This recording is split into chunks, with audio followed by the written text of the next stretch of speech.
Chers amis gladiateurs, bonjour et bienvenue dans cette nouvelle publication dans laquelle je vais tenter de traiter avec amusement un sujet quand même néanmoins sérieux. Et je vais vous expliquer pourquoi, selon moi, la retraite c'est de la sonnerie. Et vous aurez bien compris qu'il y a un jeu de mots derrière tout ça.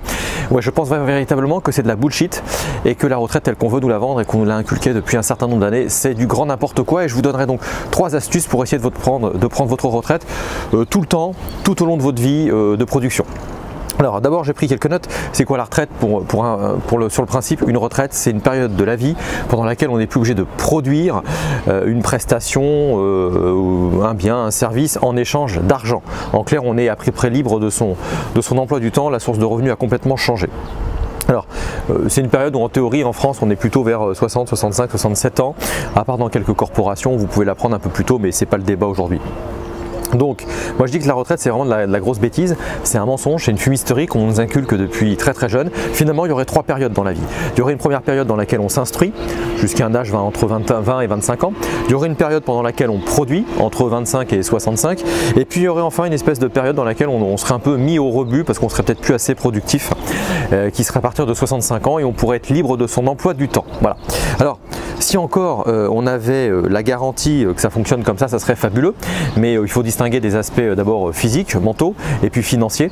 Donc sur les aspects physiques et mentaux, il n'est absolument pas garanti qu'à 65 ans vous aurez encore vos pleines capacités physiques pour profiter de la vie, crapahuter autour du monde si c'est votre souhait par exemple, mental également.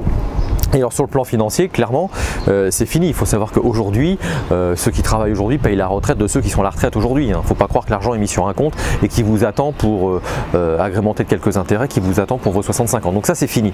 Donc le retour sur investissement sur le plan financier, très clairement tous les régimes de retraite sont en déficit. Donc on ne va pas s'étaler là-dessus aujourd'hui, mais clairement comptez pas là-dessus. Alors quelles notes j'ai pris? Dites-vous bien d'une certaine manière que quand on est productif, et on se le dit, si on n'est pas content de son sort, on aura toujours la possibilité de se refaire, comme on dit. On peut toujours changer de boulot, on se dit qu'on va créer une entreprise et que finalement demain ça ira toujours mieux qu'aujourd'hui. Pourquoi pas tant qu'on est en activité, mais quand se rapproche les 55, 60, 65 ans, très clairement c'est un peu trop tard. Donc ça veut dire qu'il faut d'une certaine manière essayer de profiter au maximum et mettre en place des outils et des systèmes pendant toute votre activité, la partie où vous êtes productif. Et donc l'idée c'est de vivre un petit bout de retraite tous les jours quand vous avez encore la santé, quand vous avez encore la santé physique, mentale. Et ça se prépare.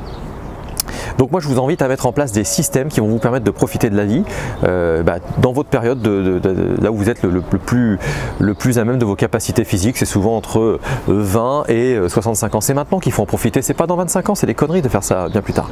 Donc le premier des secrets c'est de diversifier vos sources de revenus. Si vous n'avez qu'une seule source de revenus, et encore plus si elle dépend d'un emploi, le jour où cette source disparaît, vous êtes clairement dépendant, vous êtes aux abois et c'est la cata. Donc clairement, gagnez votre indépendance en diversifiant vos sources de revenus. On l'explique dans nos séminaires, nos formations, mes coachings également.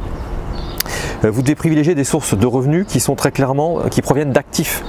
C'est-à-dire que vous, au maximum des systèmes que vous avez mis en place, c'est que vous soyez présent au sein de ces systèmes ou pas, ils vous génèrent des revenus. Typiquement, l'immobilier était véritablement un actif qui peut vous donner ce type d'avantage. Un emploi, en revanche, si vous êtes tout le temps en train d'échanger votre temps contre de l'argent, le jour où vous n'avez pas de temps à échanger, forcément, il n'y a plus d'argent. Et puis 3, vous devez absolument diminuer au maximum vos charges. L'erreur que font beaucoup, c'est qu'on augmente ses revenus et finalement, on va augmenter les charges qui vont avec, on se crée de nouveaux besoins, ce qui est une vraie bêtise puisque vous devenez de plus en plus dépendant, vous êtes encore dépendant de l'argent et l'argent avec un grand A devient toujours votre maître et reste votre maître et ça vous devez impérativement vous en libérer. J'espère vous avoir un peu plus inspiré, motivé dans ce cadre très sympathique d'un golf qui se situe aux alentours de Montpellier. Je vous invite à partager, commenter et vous abonner à ma chaîne YouTube. Ça me permet de vous donner du contenu avant les autres, voire de vous en donner à vous, rien qu'à vous et pas aux autres. Je vous invite à cliquer sur le lien qui se trouve juste en bas. Vous me laissez votre prénom, vous me laissez également votre email et je vous enverrai un cadeau bonus. Je vous dis à très bientôt.